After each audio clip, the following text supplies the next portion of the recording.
মৃত্যুর পরে মানুষের শরীরের পরিণতি কি হয়?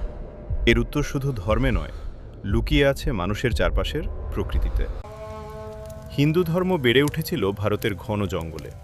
এখানে কাঠের অভাব ছিল না, তাই দাহপ্রথাই হয়ে ওঠে সবচেয়ে ব্যবহারিক ও পবিত্র পথ। ইসলামের জন্ম আরবের তপ্ত মরুভূমিতে। দূরদূরান্তে কোনো গাছ ছিল না, তাই দাহ করার প্রশ্নই ওঠেনি। বালির নিচে কবর দেওয়াই ছিল সবচেয়ে বাস্তবসম্মত সমাধান। খ্রিস্টান ধর্ম যখন ইউরোপের হিমশীতল অঞ্চলে পৌঁছায়, সেখানে ঠান্ডায় দেহ সহজে পচত না।